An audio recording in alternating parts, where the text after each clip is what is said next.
The Battle of Fort Sumter, fought from April 12 to April 14, 1861, marked the beginning of the American Civil War, a conflict that would reshape the United States in profound ways. This battle, though relatively brief and resulting in few casualties, was a significant event that symbolized the deep divisions between the northern and southern states. The fall of Fort Sumter to Confederate forces was a dramatic escalation of the tensions that had been building for decades over issues such as states' rights, economic differences, and, most prominently, the institution of slavery. This article will explore the background, events, and consequences of the Battle of Fort Sumter, providing a comprehensive understanding of its importance in American history. Chapter 1. The Road to Fort Sumter. The growing divide. The United States in the mid-19th century was a nation deeply divided. The North and the South had developed along different economic, social, and political lines. The North was increasingly industrial, with a growing population and a diverse economy. The South, on the other hand, remained largely agrarian, relying heavily on the labor of enslaved African Americans to sustain its plantation economy. The issue of slavery was at the heart of the growing tensions. The North, influenced by abolitionist movements, increasingly viewed slavery as a moral evil. The South, however, saw it as an essential part of its way of life and economic survival. The Compromise of 1850 and the Kansas-Nebraska Act of 1854 were attempts to address the issue, but they only served to deepen the divisions. The election of 1860. The election of Abraham Lincoln in November 1860 was the final straw for many in the South.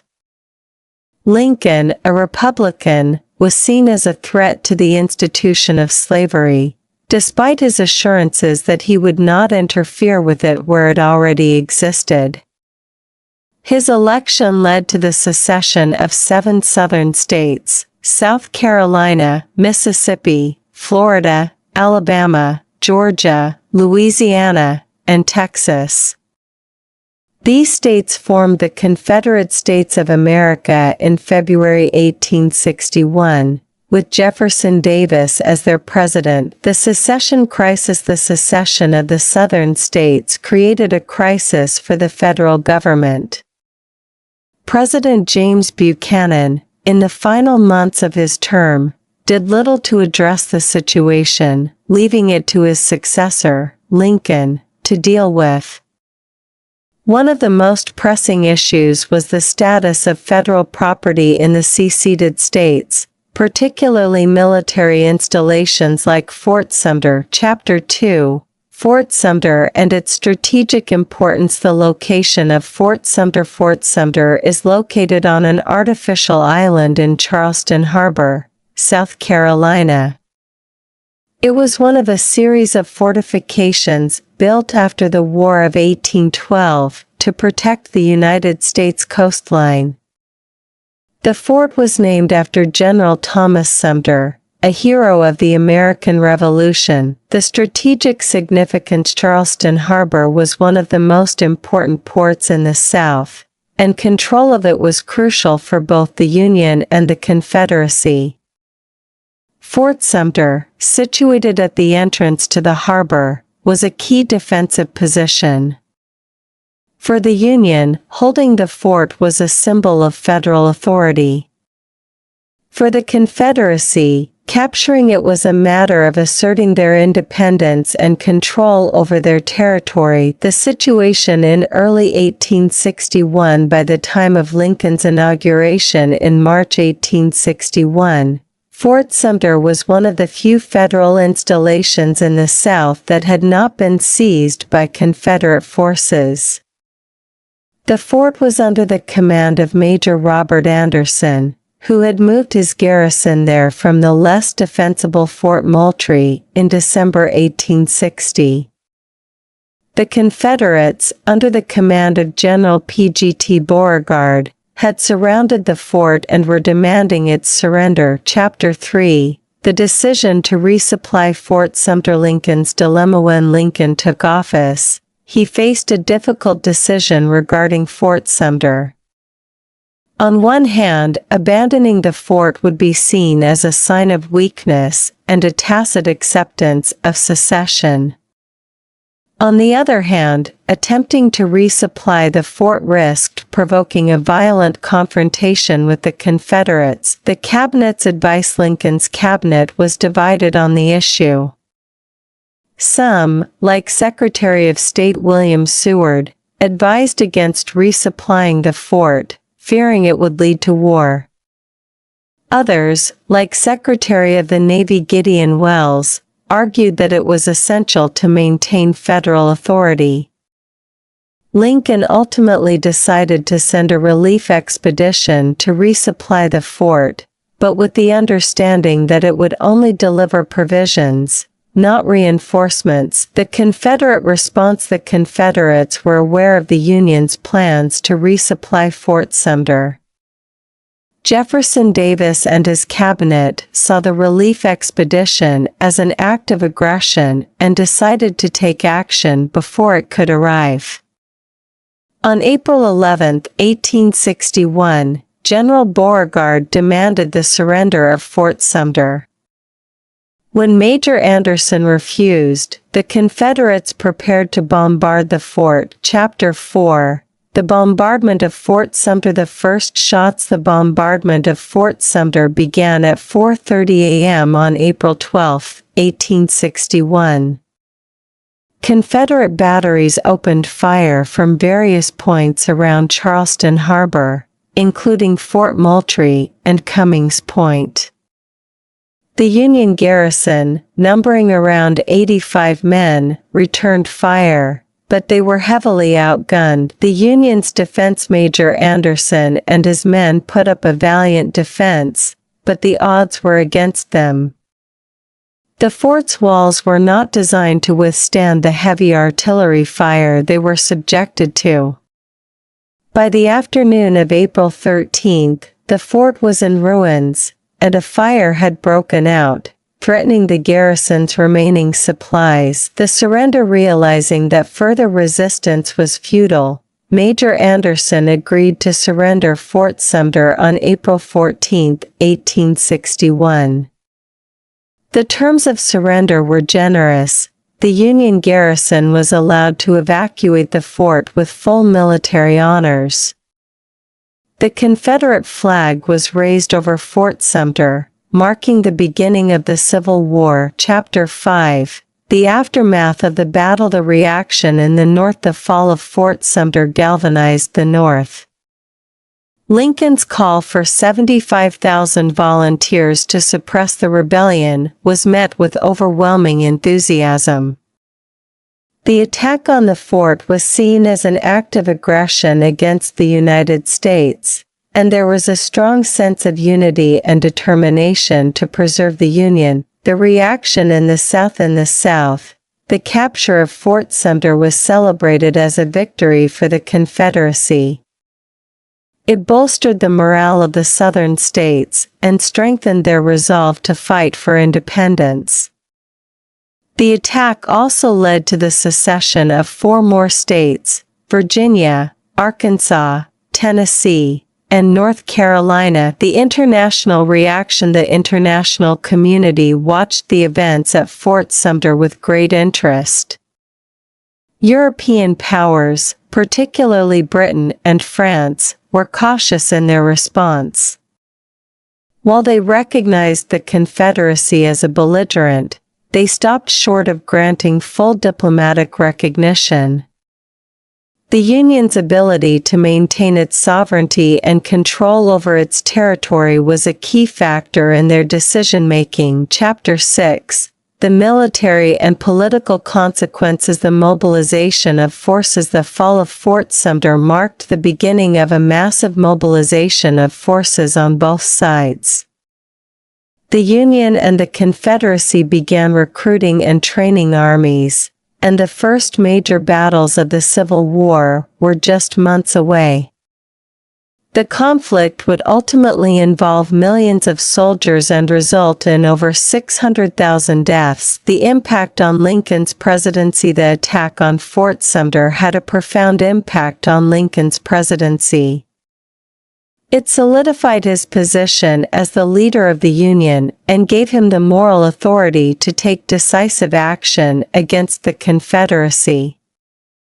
Lincoln's leadership during the Civil War would ultimately define his legacy as one of the greatest presidents in American history. The long-term consequences. The Battle of Fort Sumter set the stage for 4 years of brutal conflict that would test the endurance and resolve of the American people.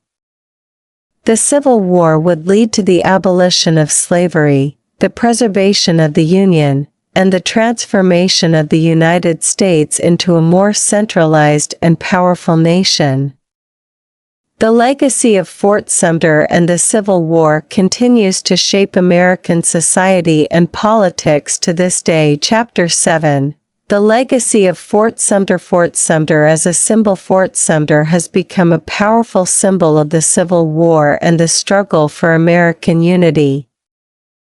The fort is now a national monument, visited by thousands of people each year who come to learn about its history and reflect on the sacrifices made during the conflict. The memory of the battle. The memory of the Battle of Fort Sumter has been preserved in literature, art, and popular culture. It has been the subject of countless books, films, and documentaries, and it continues to be a topic of interest for historians and the general public alike. The lessons of Fort Sumter. The Battle of Fort Sumter serves as a reminder of the dangers of division and the importance of unity.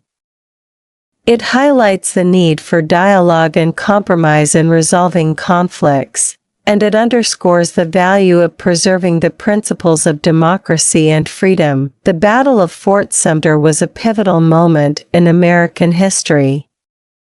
It marked the beginning of a conflict that would test the very foundations of the United States and lead to profound social, political, and economic changes.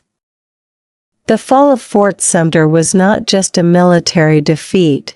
It was a symbol of the deep divisions that had been growing in the country for decades.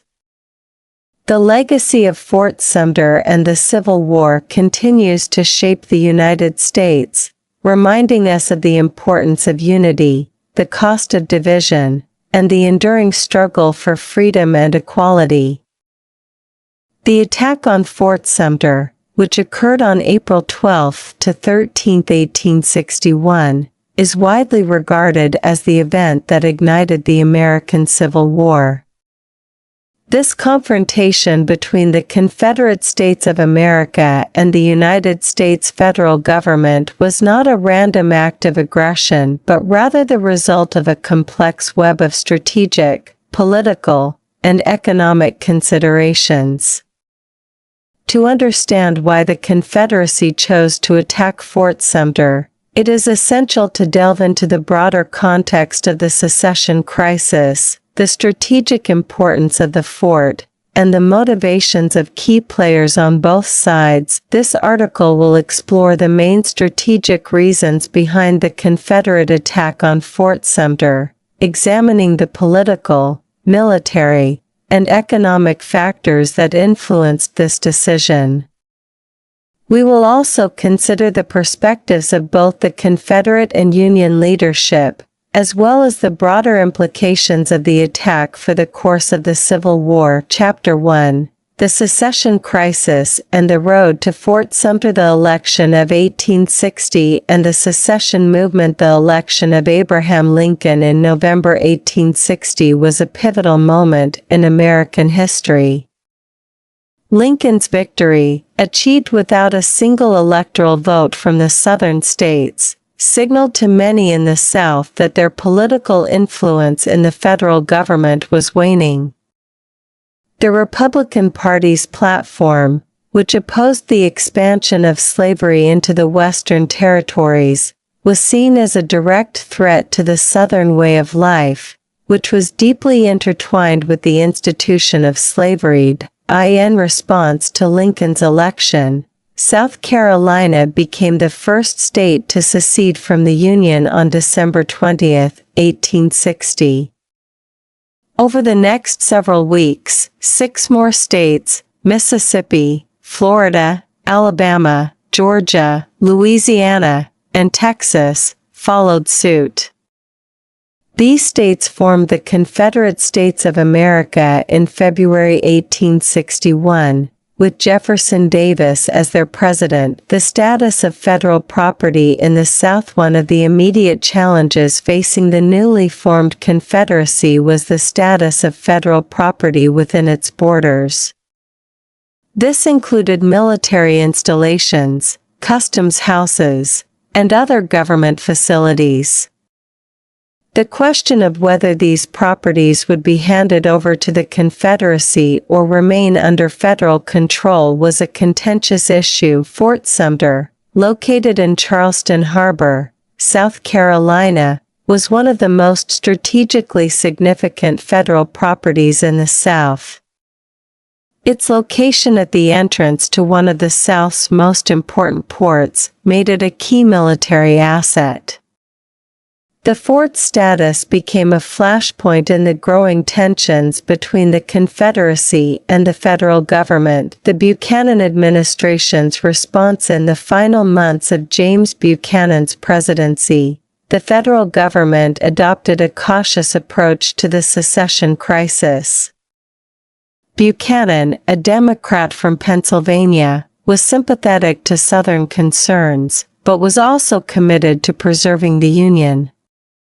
His administration sought to avoid any actions that might provoke a military confrontation. However, Buchanan's policy of inaction had the unintended consequence of emboldening the secessionists. By failing to reinforce federal forts in the South, including Fort Sumter, Buchanan's administration effectively ceded control of many of these installations to the Confederacy. This created a situation in which the incoming Lincoln administration would have to decide whether to attempt to reclaim these forts or accept their loss. Chapter 2: The strategic importance of Fort Sumter. The geography of Charleston Harbor. Charleston Harbor was one of the most important ports in the South, serving as a major hub for trade and commerce. The harbor's strategic location made it a key target for both the Confederacy and the Union. Control of the harbor would allow the Confederacy to protect its trade routes and maintain access to vital supplies, while the Union could use it as a base for blockading southern ports and launching military operations. Fort Sumter, situated on a man-made island at the entrance to the harbor, was designed to be a formidable defensive position. Its walls were constructed to withstand heavy bombardment, and its location allowed it to dominate the approaches to the harbor. For the Confederacy, capturing Fort Sumter was essential to securing control of Charleston Harbor and, by extension, the entire South Carolina coast. The symbolic significance of Fort Sumter. In addition to its strategic military value, Fort Sumter held significant symbolic importance for both the Confederacy and the Union. For the Confederacy, the fort represented the last major obstacle to complete control of South Carolina and a tangible symbol of federal authority that needed to be removed. For the Union, Fort Sumter was a symbol of national sovereignty and a test of the federal government's resolve to maintain control over its territory. The attack on Fort Sumter was thus not just a military operation but also a political statement. By attacking the fort, the Confederacy was asserting its independence and challenging the authority of the federal government. For the Union, The defense of Fort Sumter was a matter of national pride and a demonstration of its commitment to preserving the Union. The military balance of power in Charleston Harbor at the time of the attack. The military balance of power in Charleston Harbor was heavily tilted in favor of the Confederacy. The fort was garrisoned by a small force of U.S. Army troops under the command of Major Robert Anderson. Anderson's forces were outnumbered and outgunned by the Confederate troops surrounding the harbor, who were under the command of General P.G.T. Beauregard. The Confederacy had also taken control of other forts in the harbor, including Fort Moultrie and Castle Pinckney, further isolating Fort Sumter. The Union's ability to reinforce or resupply the fort was severely limited, as any attempt to do so would likely provoke a Confederate response. This imbalance of power made the defense of Fort Sumter a precarious proposition for the Union and a tempting target for the Confederacy. Chapter 3. The Confederate decision to attack. The Confederate leadership's strategic calculations. The decision to attack Fort Sumter was not taken lightly by the Confederate leadership. President Jefferson Davis and his advisors were acutely aware of the risks involved in initiating a military confrontation with the Union. However, they also recognized the potential benefits of taking control of the fort. From a strategic perspective, capturing Fort Sumter would secure Confederate control of Charleston Harbor and demonstrate the Confederacy's ability to defend its territory. It would also send a clear message to the Union and the international community that the Confederacy was a legitimate and independent nation. The role of public opinion and political pressure. Public opinion in the South played a significant role in the decision to attack Fort Sumter. The secessionist movement had generated a wave of patriotic fervor, and many Southerners viewed the presence of federal troops in Charleston Harbor as an affront to their sovereignty. The Confederate leadership faced pressure from both the public and political leaders to take decisive action to remove the federal presence from Southern soil. In this context, the attack on Fort Sumter was seen as a necessary step to rally support for the Confederate cause and solidify the legitimacy of the new government. By taking a bold stand against the Union, the Confederacy hoped to galvanize the Southern population and attract support from foreign powers, particularly Britain and France. The timing of the attack on Fort Sumter was influenced by a combination of military and political factors. By early April 1861, it was clear that the Union was preparing to resupply the fort, possibly with reinforcements. The Confederate leadership viewed this as a direct challenge to their authority and an opportunity to strike before the Union could strengthen its position. The decision to attack was also influenced by the desire to preempt any potential Union offensive. By taking the initiative, the Confederacy hoped to seize the strategic advantage and force the Union to react to their actions. This would allow the Confederacy to control the narrative and frame the conflict on their terms. Chapter 4. The Union's response and the outbreak of war. Lincoln's dilemma. When Abraham Lincoln assumed the presidency in March 1861, he inherited a nation on the brink of civil war. One of his first challenges was deciding how to respond to the secession crisis and the situation at Fort Sumter. Lincoln was committed to preserving the Union, but he was also aware of the risks of provoking a military confrontation. Lincoln's initial approach was to pursue a policy of conciliation, hoping to avoid bloodshed and encourage the seceded states to return to the Union. However, as the situation at Fort Sumter deteriorated, Lincoln faced increasing pressure to take decisive action. The fort's garrison was running low on supplies, and the Confederacy's demands for its surrender were becoming more insistent. The decision to resupply Fort Sumter in early April 1861, Lincoln made the decision to send a relief expedition to resupply Fort Sumter. This decision was carefully calculated to balance the need to assert federal authority with the desire to avoid provoking a war. Lincoln's plan was to send unarmed ships carrying supplies, with the understanding that any attempt to resupply the fort would likely be met with resistance from the Confederacy. Lincoln's decision to resupply Fort Sumter was a strategic move designed to shift the burden of initiating hostilities onto the Confederacy. By sending supplies rather than reinforcements, Lincoln hoped to demonstrate the Union's commitment to maintaining control of the fort without escalating the conflict.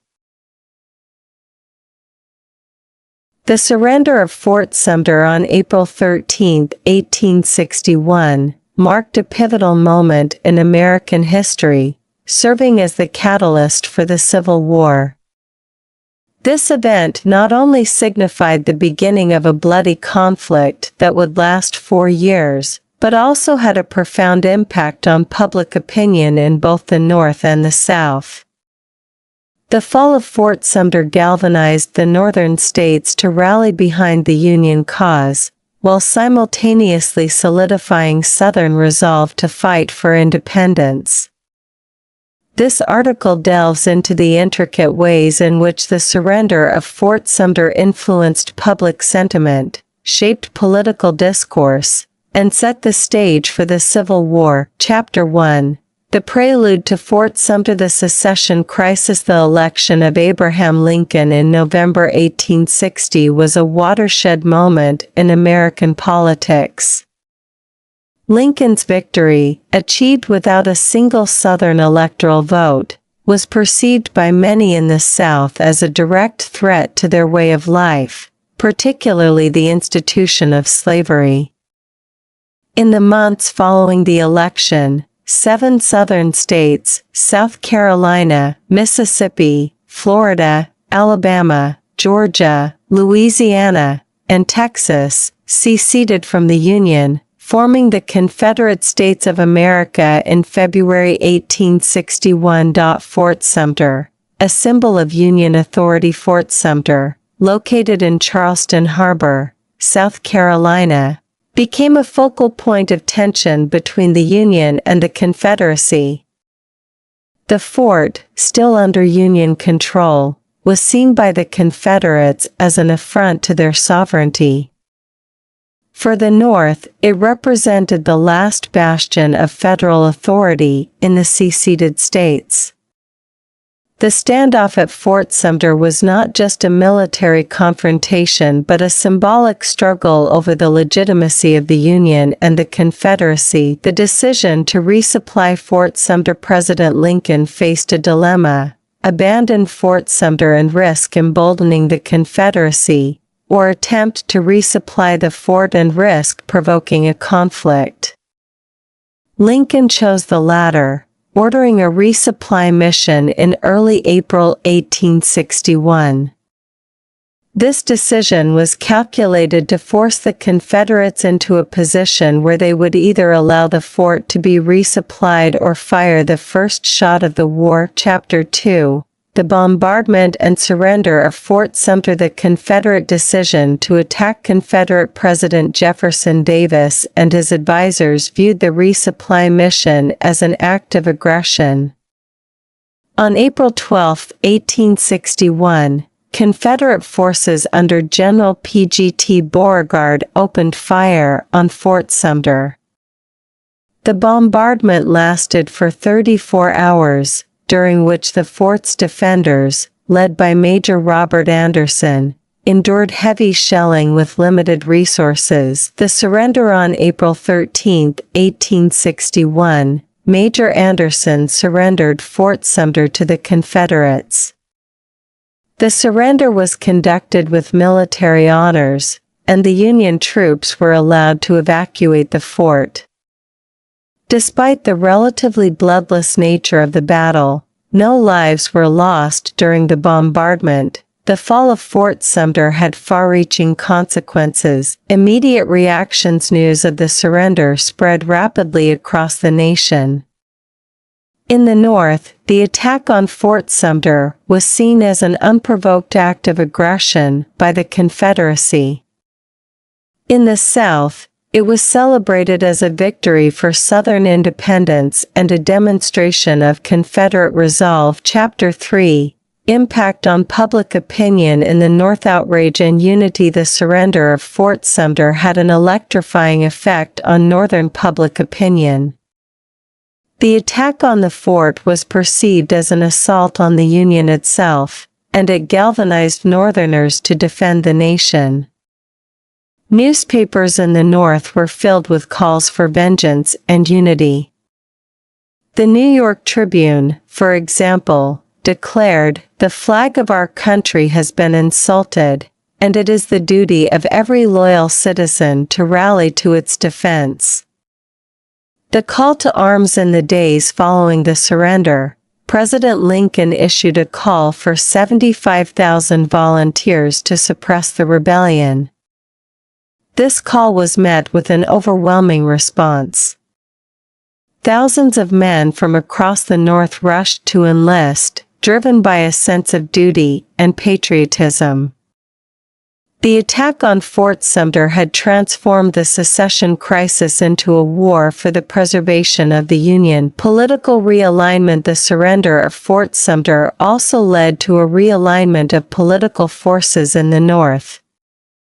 The Democratic Party, which had been divided over the issue of secession, largely rallied behind the Union cause.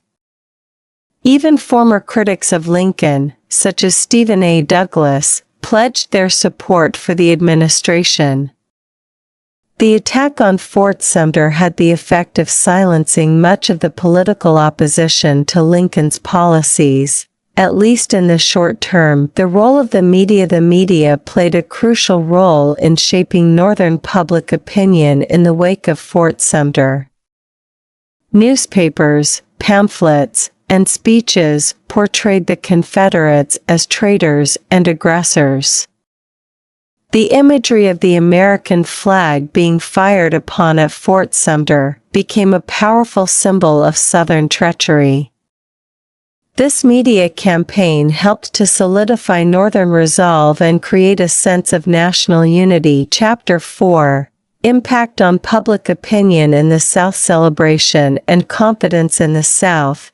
The surrender of Fort Sumter was met with jubilation. The successful bombardment and capture of the fort were seen as a vindication of Southern independence and a demonstration of Confederate military prowess. Newspapers in the South celebrated the victory, with headlines proclaiming the birth of a new nation. The myth of Southern invincibility. The relatively easy victory at Fort Sumter contributed to a sense of invincibility among many Southerners. This overconfidence would later prove to be a liability, as it led to underestimations of the North's willingness and ability to fight a prolonged war. The belief in Southern martial superiority was deeply ingrained in the Confederate psyche, and the fall of Fort Sumter only reinforced this belief. Mobilization for war. Just as the North responded to the surrender of Fort Sumter with a call to arms, the South also began to mobilize for war. The Confederate government called for volunteers, and thousands of Southern men enlisted in the Confederate Army. The attack on Fort Sumter had the effect of unifying the Southern states behind the Confederate cause, at least in the early stages of the war. The role of slavery. The surrender of Fort Sumter also had implications for the institution of slavery, which was at the heart of the Southern cause. The attack on the fort was seen by many Southerners as a defense of their way of life, which was inextricably linked to slavery. The fall of Fort Sumter reinforced the belief among Southerners that they were fighting not just for independence, but for the preservation of their social and economic system. Chapter 5. The broader implications of Fort Sumter. The international perspective. The surrender of Fort Sumter also had implications for international opinion. European powers, particularly Britain and France, were closely watching the unfolding conflict in America. The attack on Fort Sumter signaled to the world that the United States was on the brink of a civil war.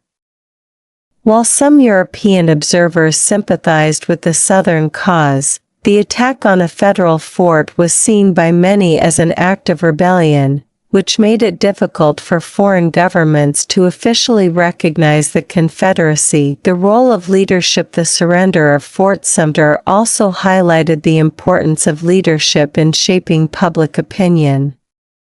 President Lincoln's response to the crisis, his decision to resupply the fort and his subsequent call for volunteers, demonstrated his commitment to preserving the Union.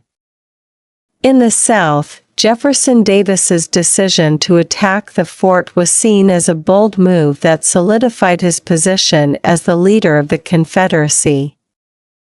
The actions of these leaders played a crucial role in shaping the public's perception of the conflict. The long-term consequences. The surrender of Fort Sumter set the stage for a long and bloody conflict that would ultimately result in the preservation of the Union and the abolition of slavery. However, the immediate impact of the surrender was to deepen the divide between the North and the South. The attack on Fort Sumter transformed what had been a political crisis into a military conflict, and it set the tone for the brutal war that would follow. Chapter 6. The legacy of Fort Sumter. Fort Sumter in American memory. The surrender of Fort Sumter has remained a significant event in American memory. It is often remembered as the moment when the Civil War began, and it continues to be a symbol of the deep divisions that once threatened to tear the nation apart. The fort itself has been preserved as a national monument, serving as a reminder of the sacrifices made during the Civil War. The impact on future conflicts. The surrender of Fort Sumter also had implications for future conflicts. The Civil War set a precedent for the use of military force to resolve political disputes, and it demonstrated the importance of public opinion in shaping the outcome of a war. The lessons learned from the Civil War would influence American military and political strategy for generations to come. The continuing debate. Even today, the surrender of Fort Sumter remains a subject of debate among historians and the public. Some view it as a necessary act of Southern defiance, while others see it as an unprovoked attack on the Union. The legacy of Fort Sumter continues to be shaped by the ongoing conversation about the causes and consequences of the Civil War. The surrender of Fort Sumter was a defining moment in American history, one that had a profound impact on public opinion in both the North and the South. In the North, the attack on the fort galvanized support for the Union and led to a surge in enlistments. In the South, the victory at Fort Sumter was celebrated as a triumph of Southern independence and a demonstration of Confederate strength. The American Civil War, a defining moment in the history of the United States, was a conflict that shaped the nation's future in profound ways.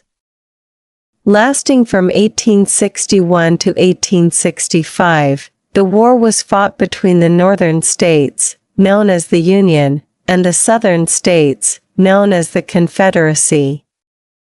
The causes of the war were complex and multifaceted, rooted in deep-seated economic, social, and political differences between the North and the South. Among these differences, the issue of slavery was the most contentious, with the southern states' economy heavily reliant on the institution, while the northern states increasingly opposed it. The Battle of Fort Sumter, which took place from April 12 to April 14, 1861, is widely regarded as the event that marked the beginning of the American Civil War. Located in Charleston Harbor, South Carolina, Fort Sumter was a federal fort that became the focal point of the escalating tensions between the North and the South. The battle itself was relatively brief and resulted in few casualties, but its significance cannot be overstated. The fall of Fort Sumter to Confederate forces galvanized both the Union and the Confederacy, setting the stage for the long and bloody conflict that would follow. This article will explore the Battle of Fort Sumter in detail, examining its causes, the events that transpired during the battle, and its far-reaching consequences. By analyzing the battle's impact on the course of the American Civil War, we can gain a deeper understanding of how this pivotal moment influenced the trajectory of the conflict and, ultimately, the future of the United States. Chapter 1. The Road to Fort Sumter. The secession crisis. The road to the Battle of Fort Sumter was paved with a series of events that heightened tensions between the North and the South. The election of Abraham Lincoln as President of the United States in November 1860 was a catalyst for the secession of Southern states. Lincoln, a member of the newly formed Republican Party, was seen by many in the South as a threat to the institution of slavery. Although Lincoln had repeatedly stated that he had no intention of interfering with slavery where it already existed, his election was perceived as a sign that the federal government would eventually move to abolish slavery altogether. In response to Lincoln's election, South Carolina became the first state to secede from the Union on December 20, 1860.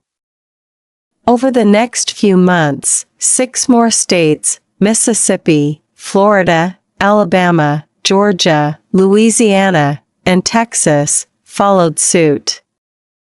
These states formed the Confederate States of America on February 4, 1861, with Jefferson Davis as their president. The secession of these states was a direct challenge to the authority of the federal government and set the stage for the conflict that would soon erupt. The status of Fort Sumter. Fort Sumter, located on an artificial island in Charleston Harbor, was one of several federal forts located in the southern states. At the time of South Carolina's secession, the fort was under the command of Major Robert Anderson, a Union officer. Anderson had previously been stationed at Fort Moultrie, another fort in Charleston Harbor, but he moved his command to Fort Sumter on December 26, 1860, fearing that Fort Moultrie was vulnerable to attack. The status of Fort Sumter became a contentious issue in the months leading up to the battle. The Confederate government demanded that the fort be surrendered, arguing that it was now located in Confederate territory and that the federal government had no right to maintain a military presence there.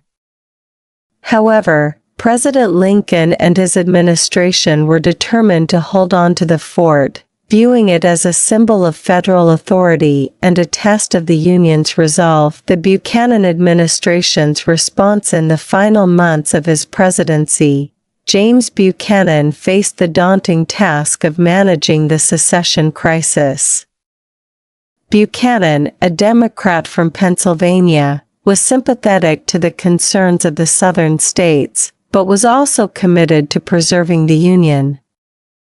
However, his administration's response to the crisis was marked by indecision and inaction, which only served to embolden the secessionists.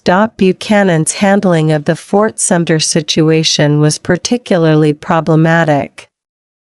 While he refused to recognize the legitimacy of the Confederate government, he also hesitated to take any decisive action to reinforce or resupply the fort.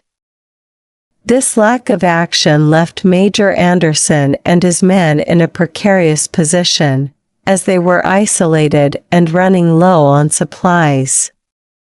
The situation at Fort Sumter became a symbol of the federal government's inability to assert its authority in the face of Southern defiance. Lincoln's inauguration and the decision to resupply Fort Sumter. Abraham Lincoln was inaugurated as the 16th President of the United States on March 4, 1861. In his inaugural address, Lincoln sought to reassure the Southern states that he had no intention of interfering with slavery where it already existed. However, he also made it clear that he would not tolerate secession and that the Union would be preserved. One of Lincoln's first major decisions as president was how to handle the situation at Fort Sumter. After consulting with his cabinet and military advisors, Lincoln decided to send a resupply expedition to the fort. The expedition, which consisted of several ships carrying food and supplies, was not intended to reinforce the fort with additional troops or weapons. Instead, it was meant to demonstrate the federal government's commitment to holding on to the fort and to test the Confederacy's resolve. Lincoln's decision to resupply Fort Sumter was a calculated risk. He hoped that by sending a peaceful resupply mission, he could avoid provoking a military confrontation while still asserting federal authority. However, the Confederate government viewed the resupply expedition as an act of aggression and was determined to prevent it from reaching the fort. Chapter 2, The Battle of Fort Sumter. The Confederate decision to attack the Confederate government, under the leadership of President Jefferson Davis, faced a difficult decision in the days leading up to the resupply expedition's arrival. Davis and his advisors were aware that allowing the federal government to resupply Fort Sumter would be seen as a sign of weakness and would undermine the Confederacy's claim to sovereignty. On the other hand, attacking the fort would likely lead to a full-scale war with the Union, a prospect that many in the Confederacy were not yet prepared to face. After much deliberation, Davis and his cabinet decided to take action. On April 9, 1861, Confederate General P.G.T. Beauregard, who was in command of Confederate forces in Charleston, was ordered to demand the surrender of Fort Sumter. If Major Anderson refused to surrender, Beauregard was authorized to use force to take the fort. The bombardment begins on the morning of April 12, 1861. Confederate forces under the command of General Beauregard opened fire on Fort Sumter. The bombardment began at 4:30 a.m. and continued for 34 hours. The Confederate artillery, positioned on the surrounding islands and the mainland, unleashed a relentless barrage of shells and cannonballs on the fort. Inside Fort Sumter, Major Anderson and his men were vastly outnumbered and outgunned. The fort's defenses were not designed to withstand such a sustained attack, and the Union soldiers had limited ammunition and supplies. Despite these challenges, Anderson and his men held out as long as they could, returning fire when possible but ultimately unable to match the intensity of the Confederate bombardment. The surrender of Fort Sumter. By the afternoon of April 13, it became clear to Major Anderson that further resistance was futile. The fort's walls were crumbling, and fires had broken out in several areas, threatening to ignite the fort's remaining ammunition stores. With no hope of reinforcement or resupply, Anderson made the difficult decision to surrender. The terms of surrender were negotiated on April 14, and Anderson and his men were allowed to evacuate the fort with full military honors. As they left, the Union soldiers fired a final salute to the American flag, which had been lowered and replaced with the Confederate flag. The fall of Fort Sumter marked the beginning of the American Civil War. The aftermath of the Battle of Fort Sumter had immediate and far-reaching consequences. In the North, the attack on the fort was seen as an act of rebellion and a direct challenge to federal authority. President Lincoln responded by calling for 75,000 volunteers to suppress the rebellion, a move that further galvanized the northern states and led to the rapid mobilization of Union forces in the South. The fall of Fort Sumter was celebrated as a victory and a sign of the Confederacy's determination to defend its independence. The attack on the fort also had the effect of rallying support for the Confederate cause, leading 4 more states, Virginia, Arkansas, Tennessee, and North Carolina, to secede from the Union and join the Confederacy. The Battle of Fort Sumter also had significant international implications. The attack on the fort signaled to the world that the United States was on the brink of a major conflict, and foreign governments closely watched the unfolding events. The Confederacy hoped to gain recognition and support from European powers, particularly Britain and France, but the Union's determination to preserve the Union and its eventual military successes would ultimately prevent this from happening. Chapter 3. The impact of Fort Sumter on the course of the Civil War mobilization and the outbreak of war. The fall of Fort Sumter had an immediate impact on the mobilization of both the Union and Confederate armies. In the North, President Lincoln's call for volunteers was met with an overwhelming response. The Battle of Fort Sumter, which took place from April 12 to April 14, 1861, is often regarded as the opening engagement of the American Civil War. This pivotal event not only marked the beginning of a bloody and transformative conflict in United States history, but also had profound and lasting effects on Fort Sumter itself. Situated on an artificial island at the entrance to Charleston Harbor in South Carolina, Fort Sumter was a symbol of federal authority in the South. The bombardment and subsequent surrender of the fort to Confederate forces had immediate and long-term consequences for the structure, its strategic importance, and its legacy in American history. This article explores the long-term effects of the Battle of Fort Sumter on the fort itself, examining its physical transformation, its role in the Civil War, its post-war reconstruction, and its enduring significance as a historical site. By delving into these aspects, we can gain a deeper understanding of how this single event shaped the fort's trajectory and its place in the collective memory of the nation. 1. The physical transformation of Fort Sumter. The immediate aftermath of the Battle of Fort Sumter left the fort in a state of significant disrepair. The Confederate forces, under the command of General P.G.T. Beauregard, bombarded the fort for 34 hours, causing extensive damage to its walls, barracks, and artillery. The fort's interior was riddled with shell holes, and its once imposing walls were reduced to rubble in many places. The Union garrison, led by Major Robert Anderson, was forced to surrender due to the overwhelming firepower and the lack of supplies and reinforcements. The immediate aftermath of the battle saw the fort occupied by Confederate forces, who began the process of repairing and reinforcing the structure.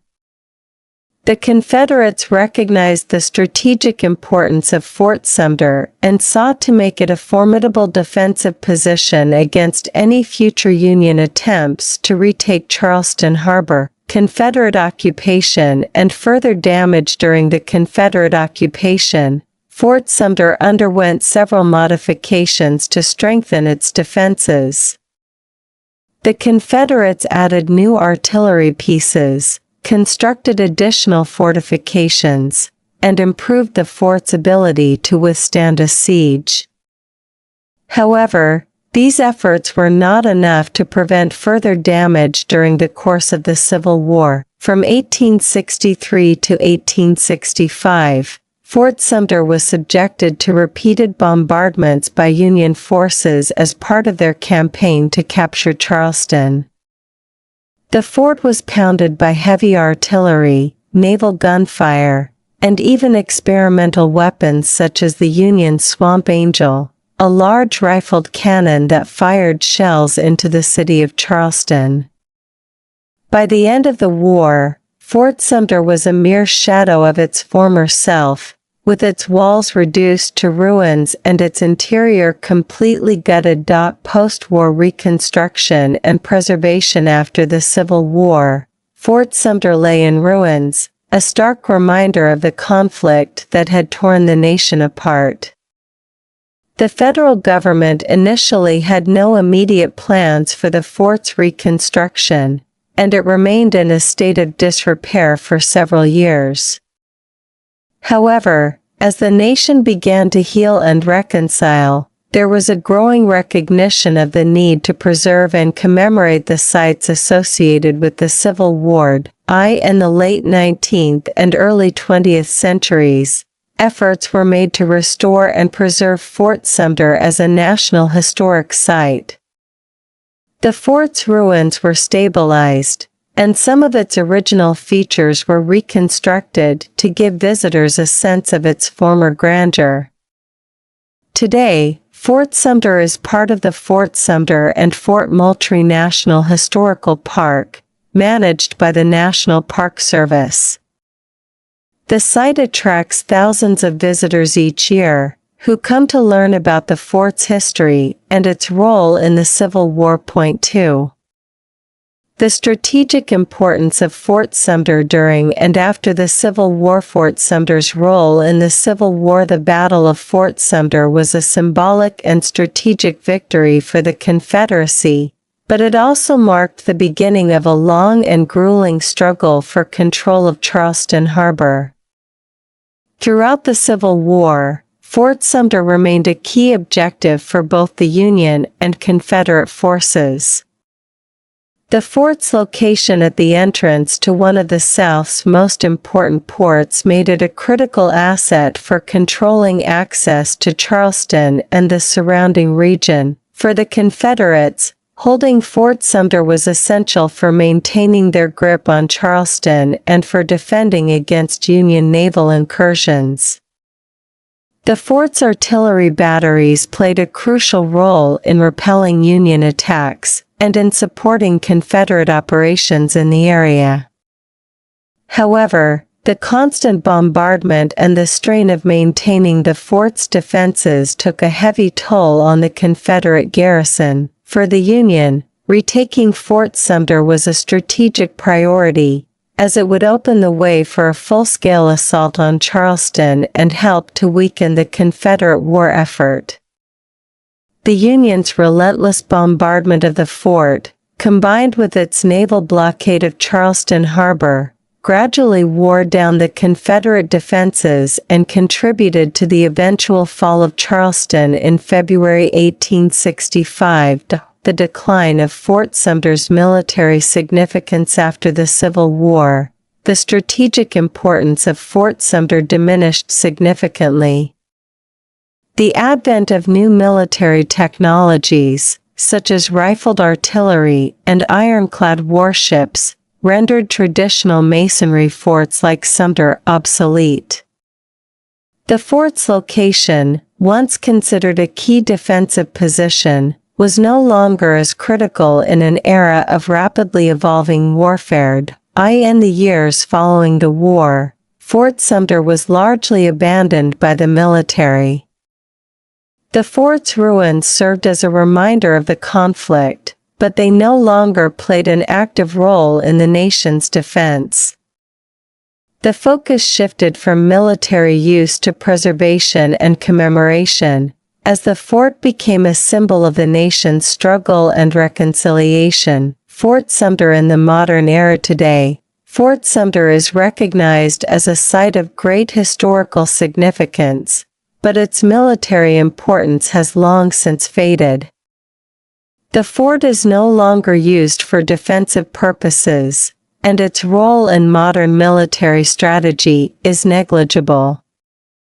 Instead, Fort Sumter has become a place of reflection and education, where visitors can learn about the events that took place there and the broader context of the Civil War. The National Park Service has worked to preserve and interpret the fort's history, ensuring that future generations can understand its significance. Fort Sumter's transformation from a military stronghold to a historical landmark reflects the changing priorities of a nation that has moved beyond the divisions of the Civil War and seeks to remember and learn from its past. Point 3. The symbolic legacy of Fort Sumter as a symbol of division and conflict. The Battle of Fort Sumter is often seen as the spark that ignited the Civil War, and the fort itself has become a powerful symbol of the divisions that led to the conflict. The attack on Fort Sumter represented the culmination of years of tension between the North and the South over issues such as states' rights, slavery, and the balance of power between the federal government and the states. For many in the North, the fall of Fort Sumter was a call to arms, a rallying cry to defend the Union and preserve the nation. For the South, the fort's capture was a declaration of independence and a symbol of their determination to establish a separate Confederate nation. In this way, Fort Sumter became a symbol of the deep-seated divisions that would lead to 4 years of bloody conflict. Fort Sumter as a symbol of reconciliation and unity. In the years following the Civil War, Fort Sumter took on a new symbolic meaning as a site of reconciliation and unity. The fort's ruins served as a reminder of the cost of the conflict and the need to heal the wounds of the past. As the nation sought to move forward, Fort Sumter became a place where Americans could come together to remember and reflect on the events that had shaped their history. The fort's preservation and commemoration as a National Historic Site reflect this shift in its symbolic significance. Today, Fort Sumter is not only a reminder of the divisions that once tore the nation apart, but also a symbol of the resilience and unity that have allowed the United States to overcome its challenges and build a more inclusive and just society. Fort Sumter in popular culture and memory. Fort Sumter has also left a lasting imprint on popular culture and collective memory. The fort's role in the Civil War has been depicted in numerous books, films, and television programs, helping to keep its story alive in the public consciousness. The image of Fort Sumter under bombardment has become an iconic representation of the Civil War, symbolizing the beginning of a conflict that would reshape the nation. In addition to its portrayal in media, Fort Sumter has been the subject of historical research and scholarship, contributing to our understanding of the Civil War and its causes. The fort's history has been explored in countless books, articles, and documentaries, ensuring that its legacy continues to be studied and remembered. Point 4. The impact of Fort Sumter on the local community and economy. The immediate impact on Charleston. The Battle of Fort Sumter had a profound impact on the local community, particularly in Charleston, South Carolina. The city, which had long been a center of Southern culture and commerce, found itself at the epicenter of the conflict. The bombardment of Fort Sumter and the subsequent Union blockade of Charleston Harbor disrupted trade and commerce, leading to economic hardship for many residents. The presence of Confederate forces in Charleston also brought significant changes to the city's social and political landscape. The city became a hub of military activity, with troops, supplies, and equipment.